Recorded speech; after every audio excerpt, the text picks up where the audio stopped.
Welcome to the channel. My name is Pramendra Yadav. आज हम CTET दिसंबर 2019 के बाल विकास सेक्शन को करेंगे। पूरी 30 क्वेश्चंस को करेंगे।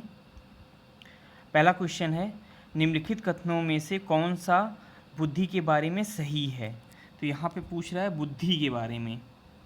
पहला है, बुद्धि को मानकीकृत परीक्षणों के प्रयोग से सटीक रूप में मापा एवं निर्धारित किया जा सकता है। देखिए, मानकीकृत मतलब स्टैंडर्ड टेस्ट, जो स्टैंडर्ड टेस्ट होते हैं मानकीकृत परीक्षण, उनसे बुद्धि को सटीक रूप में मापा जा सकता है। तो अभी तक ऐसा कोई भी ऐसा कोई टेस्ट नहीं है जिससे हम बुद्धि को बहुत सटीक रूप में नाप लें। तो ये बात गलत हो गई। दूसरा है, बुद्धि एक एकात्मक कारक तथा एक एकाकी विशेषक है। एकाकी विशेषक नहीं है या एकात्मक कारक नहीं है। बुद्धि बहुआयामी है, तो ये चीज़ नहीं होगी। तीसरा है, बुद्धि बहुआयामी है तथा जटिल योग्यताओं का एक समूह है। बिल्कुल यही उत्तर है। बुद्धि बहुआयामी है और जटिल योग्यताओं का एक समूह है। हम किसी भी समस्या का समाधान जब ढूंढते हैं तो कई दिशाओं से सोचते हैं, कई तरीके से सोचते हैं, तो बहुत सारी, इसलिए बुद्धि बहुआयामी हो गई। तो ये उत्तर हो गया। चौथा है, बुद्धि एक निश्चित योग्यता है जो जन्म के समय ही निर्धारित होती है। जन्म के समय बुद्धि निर्धारित नहीं होती। जन्म के बाद जब बच्चे का विकास होता है, 2 साल, ये कहा जाता है कि 2 साल में बच्चे की बुद्धि का पूरा विकास हो जाता है, लेकिन वो 2 साल तक होता है, तो जन्म के समय नहीं होता। तो ये बात चौथा गलत हो गया। इसका उत्तर तीसरा होगा। नेक्स्ट क्वेश्चन है, रूही हमेशा समस्या के एकाधिक समाधानों के बारे में सोचती है। इनमें से काफ़ी समाधान मौलिक होते हैं। रूही किन गुणों का प्रदर्शन कर रही है। अब यहाँ पे ध्यान देने वाली बात है, एकाधिक यानी समस्या के एक से अधिक समाधान के बारे में सोचती है। तो अब है, पहला विकल्प है अभिसारिक विचारक। अभिसारिक का मतलब कन्वर्जेंट थिंकर। तो अभिसारिक तो नहीं है, अपसारिक जरूर है। तो ये अभिसारिक मतलब एक समस्या का एक ही समाधान ढूंढ पाए, तो ये गलत हो जाएगा। अनम्य विचारक का मतलब रिजिड थिंकर, जो इसका भी एक ही वही मतलब है कि एक समस्या के लिए एक ही समाधान ढूंढे। तो ये भी नहीं होगा, क्योंकि यहाँ पे क्या कह रहा है, क्वेश्चन में ही कह रहा है कि वो समस्या के लिए बहुत सारे समाधान ढूंढ रही है। तीसरा है आत्म केंद्रित विचारक। तो आत्म केंद्रित विचारक भी नहीं है। चौथा है सृजनात्मक विचारक। सृजनात्मक क्या होता है, वही होता है जो किसी भी समस्या को कई दिशाओं में सोचता है, कई तरीके से समस्या का समाधान निकालने की कोशिश करता है, वही सृजनात्मक है। तो यहाँ पे रूही सृजनात्मक गुण का प्रयोग कर रही है, का प्रदर्शन कर रही है। तो इसका उत्तर चौथा हो जाएगा।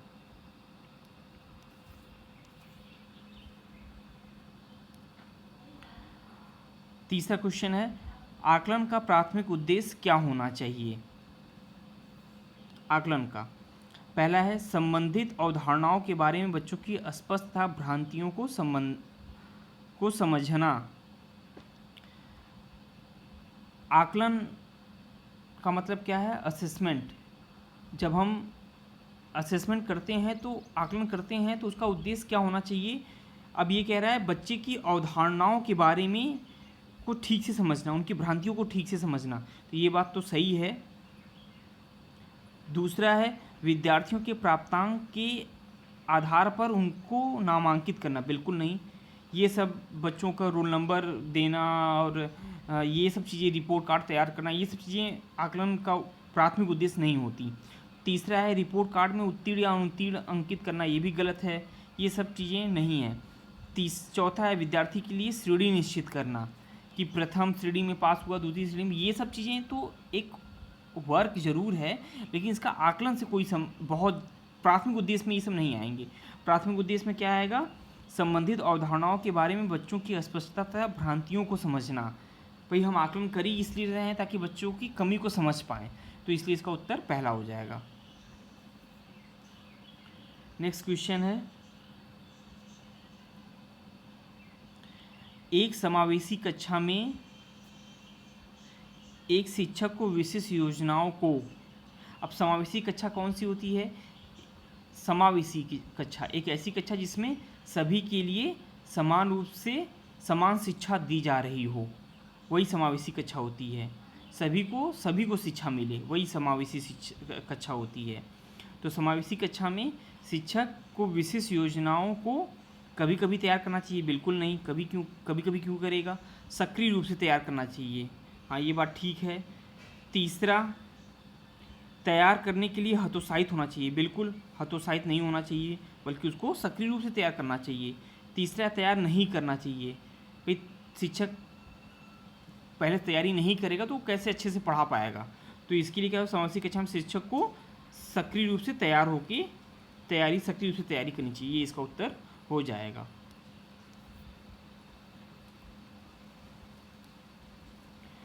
पांचवा क्वेश्चन है, पठन वैफल्य बच्चों के प्राथमिक लक्षण हैं। अब यहाँ पे पठन वैफल्य, ये पहली बार सीटेट में क्या करा, उसने पठन वैफल्य दे दिया। ये इसका मतलब क्या है? डिसलेक्सिया, जो हम अभी तक पढ़ते थे डिसलेक्सिया, कि डिसलेक्सिया में क्या होता है, वही है इसका मतलब पठन वैफल्य ही है। तो पठन वैफल्य के क्या लक्षण हैं? डिसलेक्सिया के क्या लक्षण होता है? ये पढ़ने से संबंधित एक विकार है। तो पहला ऑप्शन है अपसारी चिंतन, पढ़ने में धारा प्रवाहिता, तो ये पढ़ने का विकार है, यहाँ पे धारा प्रवाहिता कह रहा है, तो ये होगा नहीं। दूसरा है धारा प्रवाह, पढ़ने में अक्षमता, हाँ ये बात ठीक है। तीसरा है एक ही गति विषय कार्य को बार बार दोहराना, नहीं, ये भी नहीं है। न्यून अवधान विकार यानी ADHD, attention deficit hyper disorder, ये न्यून अवधान विकार होता है, तो ये तो एक अलग चीज़ ही हो गई, इसकी भी बात नहीं कर रहा। तो इसका उत्तर हो जाएगा पठन वैफल्य या डिसलेक्सिया का मतलब हो गया धारा प्रवाह, पढ़ने की अक्षमता। तो इसका उत्तर हो जाएगा दूसरा, डिसलेक्सिया ही है पठन वैफल्य।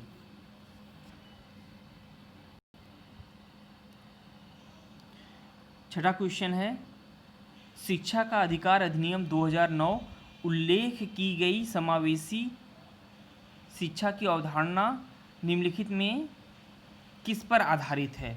अब ये कह रहा है समावेशी जो शिक्षा का अधिकार अधिनियम 2009 है, उसमें समावेशी शिक्षा की अवधारणा किस पर आधारित है, ये पूछना चाह रहा है समावेशी शिक्षा को। पहला है अशक्त बच्चों के प्रति एक सहानुभूति अभिवृत्ति। अब ये सहानुभूतिक अभिवृत्ति, ये सब देखिए, सीटेट जो है वो एक शब्द से ही प्रश्न आपका बन जाएगा और एक शब्द से ही आप कंफ्यूज हो जाएंगे। तो यहाँ पे सहानुभूति जो शब्द है वो ठीक नहीं है, तो ये विकल्प नहीं होगा। दूसरा है अधिकार आधारित मानवतावादी परिप्रेक्ष्य, हाँ ये ठीक है। ये कह रहा है कि जो बच्चों को जो राइट मिलने, मानवता के कारण जो राइट मिलने चाहिए, जो अधिकार मिलने चाहिए, उसका है समावेशी शिक्षा में अवधारणा है, वही है, तो ये बात ठीक है। तीसरा है मुख्यतः व्यवसायिक शिक्षा उपलब्ध कराना। व्यवसायिक शिक्षा उपलब्ध कराना ही एकमात्र लक्ष्य नहीं है समावेशी शिक्षा का, तो ये नहीं होगा। अशक्त बच्चों को मुख्यधारा में शामिल करना, ये नहीं है, तीसरा भी नहीं होगा। चौथा है व्यवहारवादी सिद्धांत, तो व्यवहारवादी सिद्धांत समावेशी से नहीं मतलब है। यहाँ पे इसका मतलब किससे हो गया? अधिकार आधारित मानवतावादी परिप्रेक्ष्य, यानी कि अब इसका क्या मतलब हुआ? इसका मतलब हुआ कि बच्चों को उनका जो अधिकार है, पढ़ने का जो अधिकार है, वो अधिकार उनको मिलना चाहिए, यही है समावेशी शिक्षा में। सभी को शिक्षा मिलनी चाहिए, सभी को समान शिक्षा मिलनी चाहिए, तो इसलिए इसका ये अधिकार किससे जुड़ी हुई चीज़ है, तो इसका उत्तर दूसरा हो जाएगा।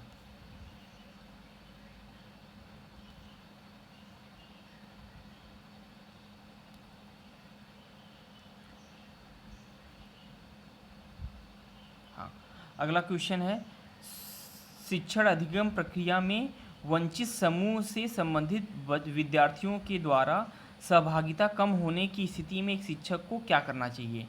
यानी कि जो वंचित समूह के बच्चे हैं, अगर उनकी सहभागिता कम हो रही है तो इस शिक्षक को क्या करना चाहिए? इस स्थिति को जैसी है स्वीकार कर लेना चाहिए, बिल्कुल नहीं, ये तो गलत बात होगी सरासर। दूसरा है इन विद्यार्थियों से अपनी अपेक्षाओं को कम करना चाहिए। क्यों अपेक्षा कम करेगा? शिक्षक तो सबको, हर बच्चे को पढ़ाना चाहेगा और हर बच्चे को अच्छा बनाना चाहेगा, तो ये गलत बात है।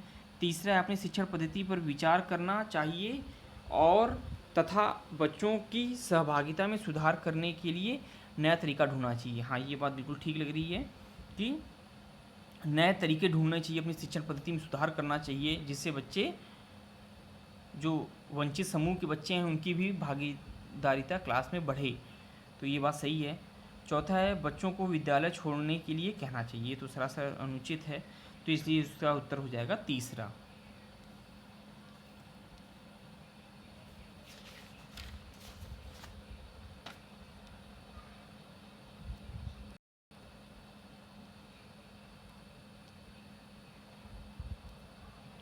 आठवां क्वेश्चन है अनेक घटनाओं के बारे में बच्चों के द्वारा बनाए गए सहजानुभूत सिद्धांतों के संदर्भ में एक शिक्षिका को क्या कहना चाहिए। यानी बच्चे किसी भी घटना के लिए जो अपने से अपने मन में जो खाका खींच लेते हैं, उसके लिए एक शिक्षिका को क्या करना चाहिए। बच्चे को दंडित तो बिल्कुल नहीं करना, ये शब्द ही अपने आप में ख़राब है, तो ये ऑप्शन होगा नहीं। बार बार याद करने के लिए, अब यहाँ पे देखिए याद करना ये भी गड़बड़ मामला है, तो ये भी उत्तर नहीं होगा। पढ़ने की जरूरत ही नहीं विकल्प ना, याद करने की बात, ये शब्द ही आपको सब पकड़ने हैं ना, शब्द ही गड़बड़ है। तीसरा है प्रतिकूल प्रमाण एवं उदाहरणों को प्रस्तुत करके बच्चों के सिद्धांतों को चुनौती देनी चाहिए। हाँ, अगर बच्चे ने कोई अपने से कोई गलत सिद्धांत बना लिया है तो उदाहरण के थ्रू उसको जो है चुनौती देनी चाहिए, ये बात ठीक लग रही है। चौथा है बच्चों के इन सिद्धांतों को अनदेखा क्यों करेंगे भाई, तो इसका उत्तर हो गया तीसरा।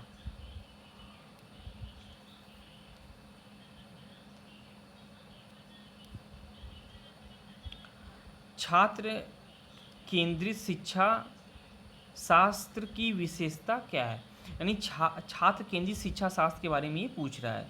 तो इसमें क्या है, पहला है बच्चों के अनुभवों को प्रमुखता देना। ठीक बात है ये, क्योंकि छात्र केंद्रित हो रहे, तो यंत्रवत याद करना ये ऐसे ही गलत हो गया, यंत्रवत ठीक नहीं है। योग्यताओं के आधार पर विद्यार्थियों को नामांकित करना एवं वर्गीकरण ये सब गलत है, तो ये भी नहीं होगा।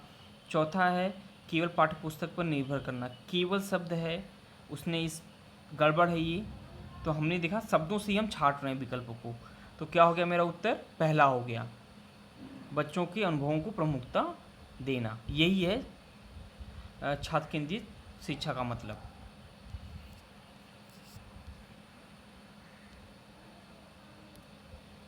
दसवां है संवेग एवं संज्ञान एक दूसरे से क्या है। अब देखिए यहाँ पे दो बातें हो गई, ये जो प्रश्न है यहाँ पे इसमें संवेग एवं संज्ञान एक दूसरे से स्वतंत्र हैं।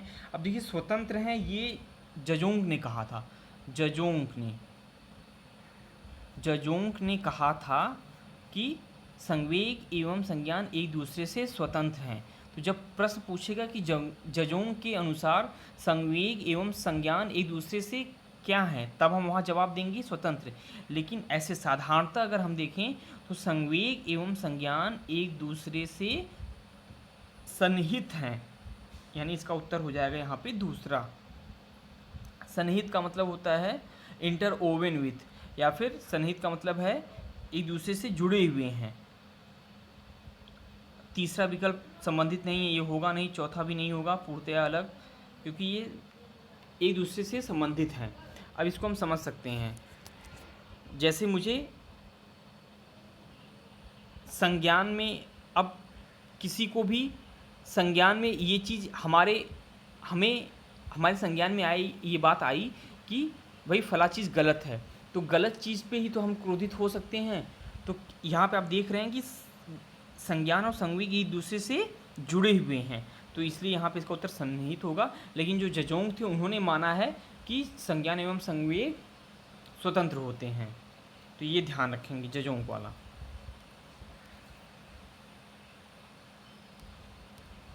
अगला है संरचनावादी ढांचे में अधिगम प्राथमिक रूप से। संरचनावादी ढांचे में ये इम्पोर्टेंट हो गया, प्रबलन पर केंद्रित है। अब संरचनावादी यानी कंस्ट्रक्टिविस्ट फ्रेमवर्क, तो ये प्रबलन पे तो है नहीं। प्रबलन मतलब रीइंफोर्समेंट तो इस पे नहीं है, हट गया। अनुबंधन पे भी नहीं है, ये सब सबसे आप हटा सकते हैं। संरचनावादी कंस्ट्रक्टिव अवबोध की प्रक्रिया पर केंद्रित है, बिल्कुल। कंस्ट्रक्टिविस्ट अवबोधन मतलब समझ, अंडरस्टैंडिंग, मीनी मेकिंग, तो ये इसका तीसरा तो ठीक लग रहा है। यंत्र याद करना, ये तो ऐसे ही हटा देंगे आप। तो इसका जो है उत्तर हो जाएगा तीसरा, अवबोधन की प्रक्रिया पर केंद्रित है। संरचनावादी कंस्ट्रक्टिविस्ट फ्रेमवर्क जो होता है वो हमेशा अंडरस्टैंडिंग पर बेस्ड होता है। तो इसलिए क्या है, अवबोधन का मतलब क्या हो गया, मीनिंग मेकिंग, समझना किसी चीज़ को। तो इसलिए इसका उत्तर हो जाएगा तीसरा।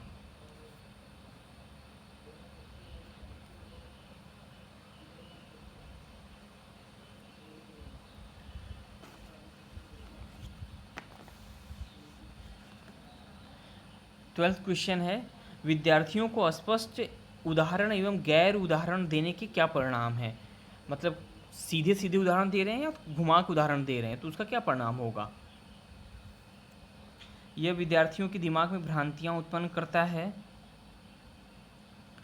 बिल्कुल गलत बात है।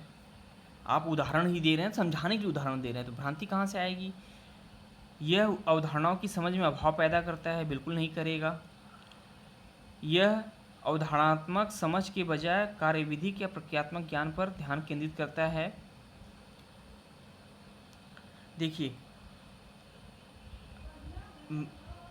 विद्यार्थियों को स्पष्ट उदाहरण दिया जा रहा है और उसी के साथ साथ कुछ गैर उदाहरण भी दिए जा रहे हैं, तो उससे उसकी अवधारणा बनेगी, उसको समझ में चीज़ें आएंगी। तो यहाँ कह रहा है अवधारणा समझ के बजाय, तो वैसे ही ये गलत हो गया। अब चौथा उत्तर होगा, अवधारणात्मक परिवर्तनों को प्रोत्साहित करने के लिए यह एक प्रभावशाली तरीका है। जो बच्चे की जो सोच है उसको और प्रभावी बनाने के लिए, उसकी समझ को और प्रभावी बनाने का एक तरीका है। तो ये सीधा सा उत्तर चौथा हो गया। कभी कभी हम फंसते हैं प्रश्नों को करने में, लेकिन 3 विकल्प को छाट कर भी हम चौथा उत्तर पा सकते हैं। यहाँ है, बच्चों को अधिगम गतिविधियों में भागीदारी करने के लिए लगातार पुरस्कार देना एवं दंड का प्रयोग करने का से क्या प्रभाव पड़ता है। आंतरिक अभिप्रेरणा बढ़ती है, गलत बात है। आप दंड देंगे तो उनकी, तब तो फिर अगर दंड देने से आंतरिक प्रेरणा बढ़ती तो फिर स्कूल में बच्चे सिर्फ रोज़ पीटते, उनको रोज़ पीटो, हर क्लास में पीटो, उनकी अभिप्रेरणा बढ़ जाती। तो ऐसा तो है नहीं, गलत बात हो गई ये। दूसरा है, यह बच्चों को प्रदर्शन आधारित लक्ष्यों के बजाय निपुणता पर ध्यान देने के लिए प्रोत्साहित करेगा।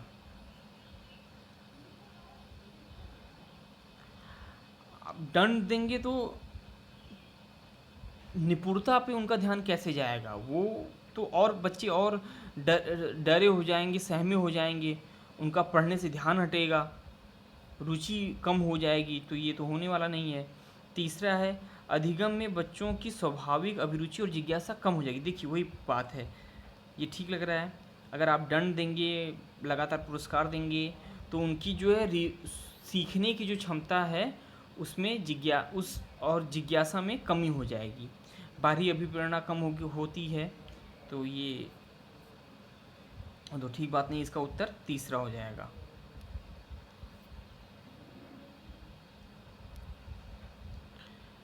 चौदहवां है, संरचनावादी यानी वही कंस्ट्रक्टिविस्ट सिद्धांतों के अनुसार अधिगम के बारे में निम्नलिखित में से कौन सा कथन सही है।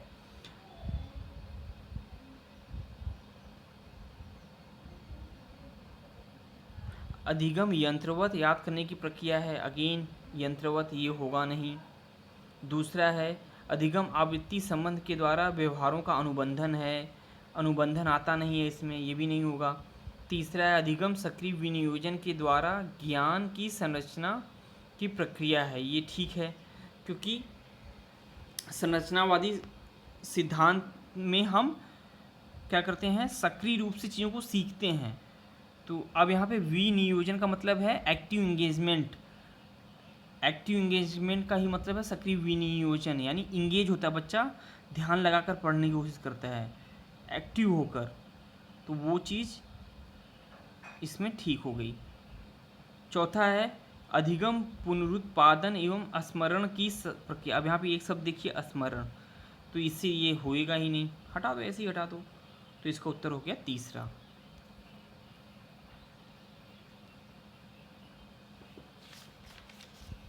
अगला सवाल है 15वां। शिक्षक बच्चों की जटिल अवधारणाओं की समझ को किस प्रकार सहज कर सकते हैं। जटिल अवधारणाओं को कैसे हम सहज कर सकते हैं शिक्षक। पहला है प्रतियोगात्मक अवसरों की व्यवस्था करके। ये बात गलत हो गई भाई, ये तो हम नहीं करेंगे प्रतियोगिता वाली चीज़ें। बार बार यांत्रिक अभ्यास के द्वारा, यांत्रिक वही है रूट मेमोराइजेशन, मैकेनिकल ड्रिल, नहीं करेंगे। तीसरा है अन्वेषण एवं परिचर्चा के लिए अवसर उपलब्ध करा के। बिल्कुल यही ठीक है, यही उत्तर भी होगा। यानी बच्चों को हम एक्सप्लोर करने के लिए, डिस्कस करने के लिए अवसर देंगे, जिससे वो जटिल अवधारणा को और आसानी से समझ पाएँ। तो ये ठीक हो गया। चौथा है एक व्याख्यान देके। नहीं, एक व्याख्यान भाई जटिल है तो एक व्याख्यान से कैसे हो जाएगा, तो ये नहीं होगा।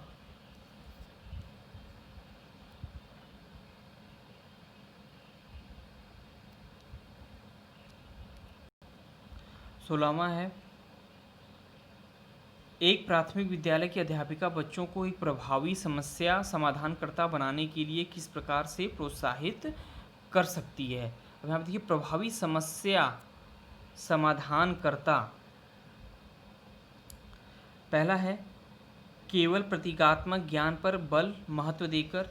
प्रतीकात्मक ज्ञान पर तो गलत बात है, केवल यहाँ शब्द केवल है ना, इसलिए ध्यान देंगे। दूसरा है गलत उत्तरों को अस्वीकार करके एवं दंडित करके। दंडित शब्द है, गलत होएगा ही नहीं। तीसरा है बच्चों को सहजानुभूत अनुमान लगाने के लिए प्रोत्साहित करके तथा उसी पर आधारित विचार मंथन करके।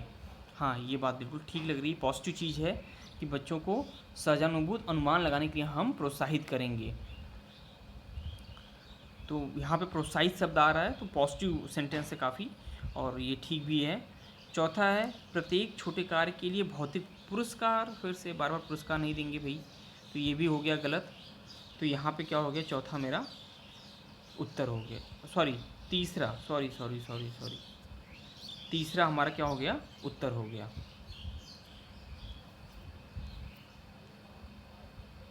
हाँ, अब ये एक प्रश्न है 17वां।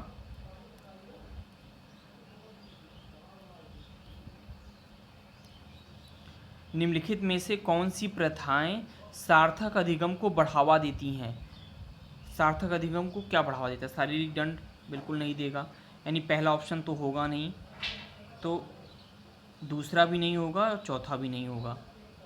दूसरा है सहयोगात्मक अधिगम पर्यावरण, ये बात ठीक है, तो दूसरा होएगा। तीसरा है सतत एवं व्यापक मूल्यांकन, ये भी ठीक है। चौथा है निरंतर तुल्यात्मक मूल्यांकन, तो चौथा तो नहीं होगा, यानी कि तीसरा भी विकल्प नहीं होगा, यानी इसका उत्तर हो गया पहला। सहयोगात्मक अधिगम पर्यावरण और सतत एवं व्यापक मूल्यांकन, यानी CCE, continuous and comprehensive evolution की बात की जा रही है। ठीक है, तो इसका उत्तर हो जाएगा पहला।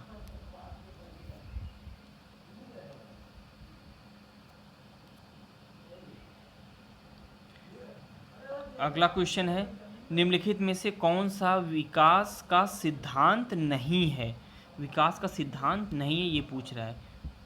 विकास परिवर्त्य होता है, बिल्कुल होता है, परिवर्तन मतलब मॉडिफिएबल, तो ये तो ठीक है।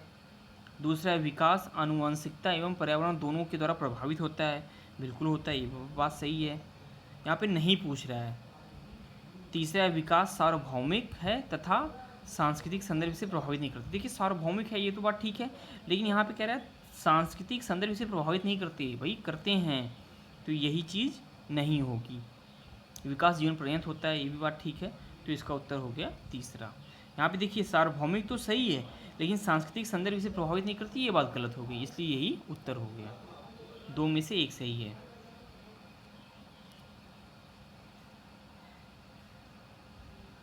नाइनटीन क्वेश्चन है व्यक्तिगत विभिन्नताओं का प्राथमिक कारण क्या है। जन्मजात विशेषताएं, नहीं भाई ये तो गलत है। जन्मजात होने पे हम लोग जो करते हैं वो चीज़ नहीं होगी।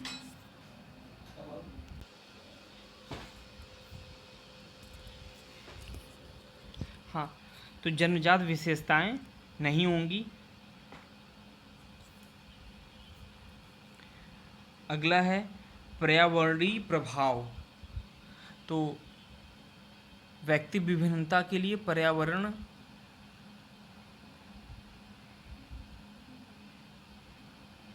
होती हैं, ये मतलब ये ऐसा नहीं कहेंगे कि नहीं होता है, होता है, लेकिन केवल पर्यावरण प्रभाव ही नहीं होता।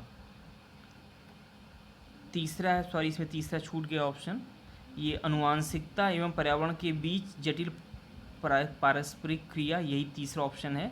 तो तीसरा क्या है, ये बात ठीक है। अब देखिए यहाँ पे अनुवांशिकता और पर्यावरण के बीच पारस्परिक क्रिया ही होती है, केवल जन्मजात या पर्यावरण प्रभाव से मतलब नहीं है, इन दोनों के बीच में पारस्परिक क्रिया से मतलब है। तो ये बात ठीक लग रही है।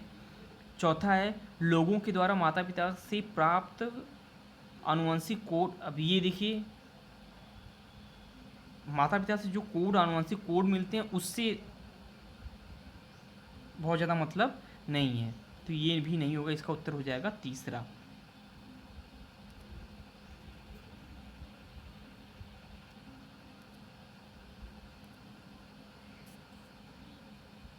अगला सवाल है निम्नलिखित में से कौन सा द्वितीयक सामाजिकरण एजेंसी का उदाहरण है। अब यहाँ पे पूछता है भाई प्राथमिक समाजीकरण और द्वितीयक समाजीकरण।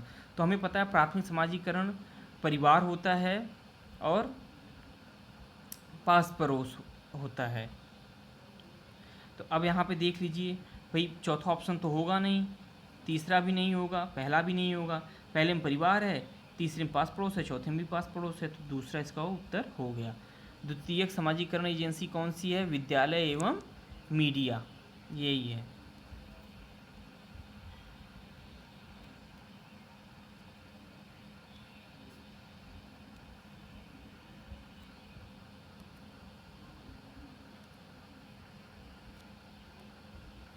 अगला सवाल है निम्नलिखित अवधि में से किसमें शारीरिक वृद्धि एवं विकास तीव्र गति से घटित होता है। शारीरिक वृद्धि और विकास की बात की जा रही है, प्रारंभिक बाल्यावस्था एवं मध्य बाल्यावस्था। तो देखिए मध्य बाल्यावस्था में विकास उतनी तेज गति से नहीं होता जितना प्रारंभिक में, तो ये उत्तर नहीं होगा। दूसरा मध्य बाल्यावस्था एवं किशोरावस्था, ये भी नहीं होगा। तीसरा है किशोरावस्था एवं वयस्कता, भाई वयस्क हो जाते हैं तब तो हमारा विकास काफ़ी हद तक कम हो जाता है, शारीरिक विकास, हाइट बढ़ती ही नहीं है, तो ये भी नहीं होगा। चौथा है शैशवावस्था एवं प्रारंभिक बाल्यावस्था। हाँ देखिए शैशवावस्था और प्रारंभिक बाल्यावस्था में शारीरिक वृद्धि और विकास बहुत तीव्र गति से होता है। बच्चे का वजन जो होता है बहुत तेज़ी से बढ़ता है, बच्चे की हाइट भी बहुत तेज़ी से बढ़ती है, तो इससे शारीरिक विकास शैशवावस्था और प्रारंभिक बाल्यावस्था में ही तीव्र गति से होता है।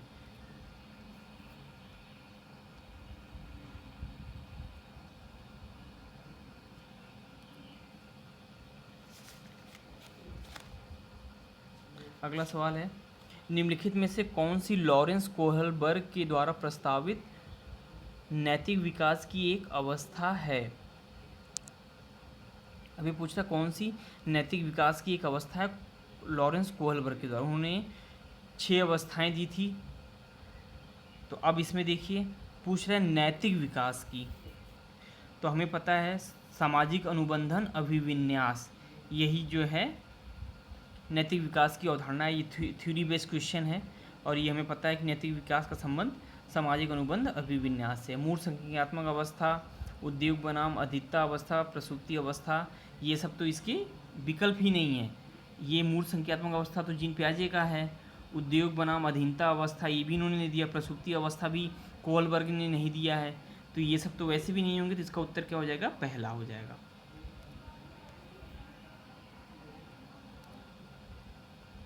तेईसवां है कक्षा में परिचर्चा के दौरान एक शिक्षक प्रायः लड़कियों की तुलना में लड़कों पर अधिक ध्यान देता है, यह किसका उदाहरण है।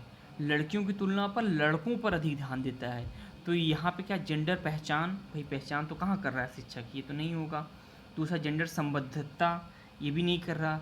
जेंडर समरूपता, जेंडर समरूपता का मतलब है जेंडर कॉन्स्टेंसी, कहाँ कर रहा है, जेंडर पक्षपात कर रहा है, लड़कियों की तुलना में लड़कों को अधिक ध्यान दे रहा है, यानी जेंडर पक्षपात कर रहा है। तो चौथा इसका उत्तर हो जाएगा।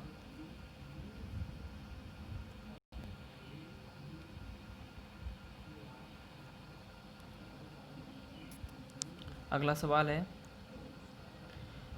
बच्चों में जेंडर रूढ़िवादिता एवं जेंडर भूमिका अनुरूपता को कम करने के लिए निम्नलिखित में से कौन सी पद्धति प्रभावशाली है। जेंडर विशिष्ट भूमिकाओं को महत्व देना, भाई महत्व क्यों देंगे, तब तो उनमें कैसे जेंडर रूढ़िवादिता और जेंडर भूमिका को कम करने के लिए पूछ रहा है, तो ये बात गलत हो गई।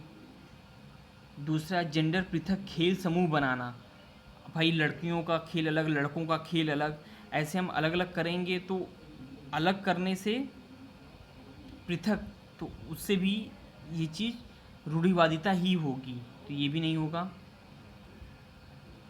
जेंडर पृथक बैठने की व्यवस्था, अलग अलग लड़कियां अलग बैठेंगे, लड़के अलग बैठेंगे, तो हम तो उसी रूढ़िवादिता पे ही हैं। जेंडर पक्षपात के बारे में परिचर्चा करके, बिल्कुल यही आंसर होगा। जेंडर पक्षपात के बारे में परिचर्चा करके ही हम जेंडर रूढ़िवादिता और जेंडर भूमिका अनुरूपता को कम कर सकते हैं।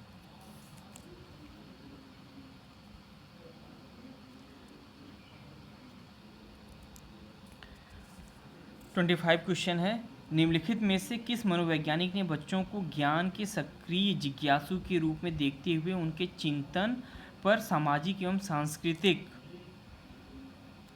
विषय वस्तुओं के प्रभाव को महत्व दिया है। अब देखिए, जहाँ ये शब्द आया सामाजिक एवं सांस्कृतिक, हमें पता है सामाजिक और सांस्कृतिक सिद्धांत किसने दिया था, लेव वाइगोत्स्की ने दिया था, तो इसका उत्तर पहला हो जाएगा। जीन पियाजे, Lawrence Kohlberg, John B Watson, ये सब नहीं होंगे, इन लोगों ने अलग क्षेत्र में काम किया है। जीन पियाजे संज्ञानात्मक विकास पे हो गए, कोहलबर्ग ने कुछ विकास के चरण दिए थे, वो हो गए।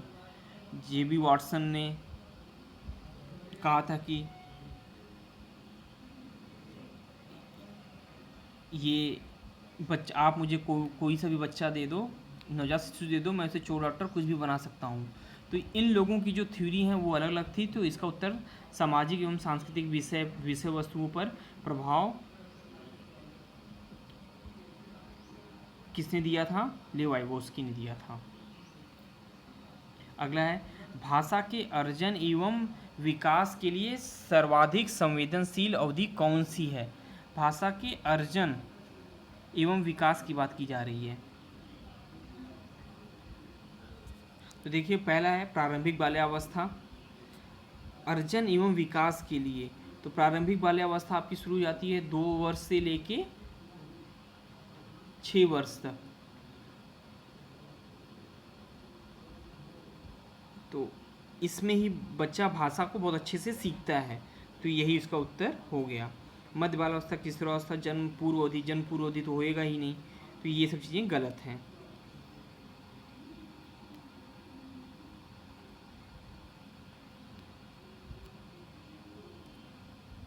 अगला है, बच्चों को संकेत देना तथा आवश्यकता पड़ने पर सहयोग प्रदान करना निम्नलिखित में से किसका उदाहरण है।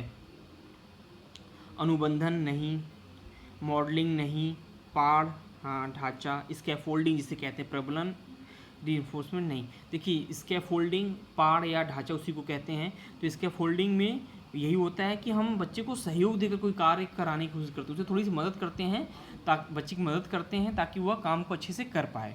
तो ये किसका उच्चारण है, पाढ़ या ढांचा का है।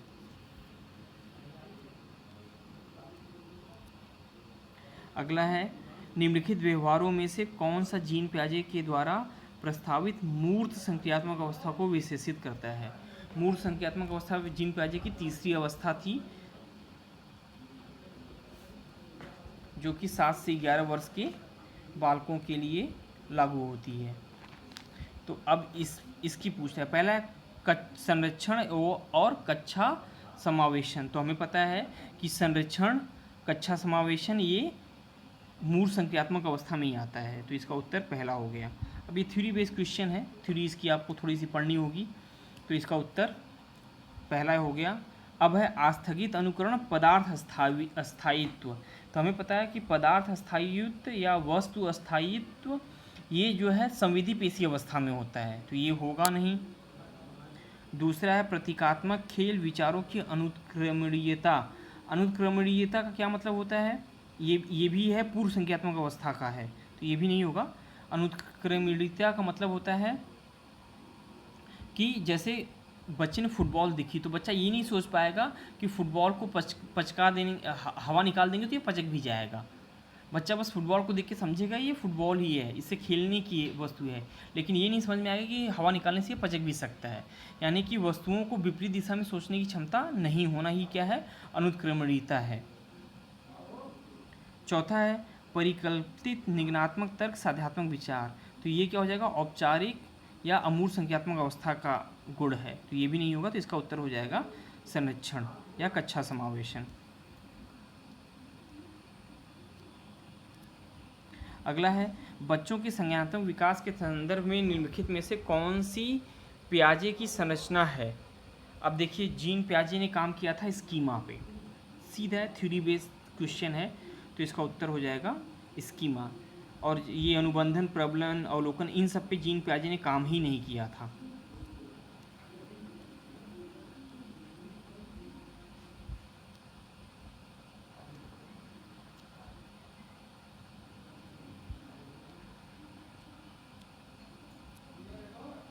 जिगसॉ पहेली को करते समय 5 वर्ष की नजमा स्वयं से कहती है नीला टुकड़ा कहाँ है, ये नहीं, यह वाला नहीं, गाढ़े रंग वाला, जिससे यह जूता पूरा बन जाएगा। इस प्रकार की वार्ता को वाइगोस्की किस तरह संबोधित करते हैं। देखिए अभी जिगसॉ पहेली होती है जिसमें टुकड़ों को जोड़कर एक चित्र बनाते हैं, तो उसी यही कार्य कर रही है 5 वर्ष की नजमा, और वो कहती है कि टुकड़ा एक गायब है जिससे जूता पूरा बन जाएगा, यानी वो आकृति किसकी है, जूते की है, और एक टुकड़ा अगर नीला टुकड़ा मिल जाएगा तो उससे जूता बन जाएगा, ऐसा कह रही है। तो वाइकोस्की के अनुसार यह क्या है, तो वाइकोस्की ने कहा था यह व्यक्तिगत वार्ता है, उनके अनुसार ऐसी स्थिति व्यक्तिगत वार्ता है। जबकि जीन पियाजे के अनुसार यह क्या है, यही स्थिति अहम केंद्रित वार्ता है। तो इस तरह से हमने सीटेट दिसंबर 2019 के 30 क्वेश्चन कर लिए, और ये पूरा हमने बाल विकास हल किया। और अगर आपको ये वीडियो ठीक लगा हो तो आप इसे लाइक और शेयर कर सकते हैं, चैनल को सब्सक्राइब भी कर सकते हैं।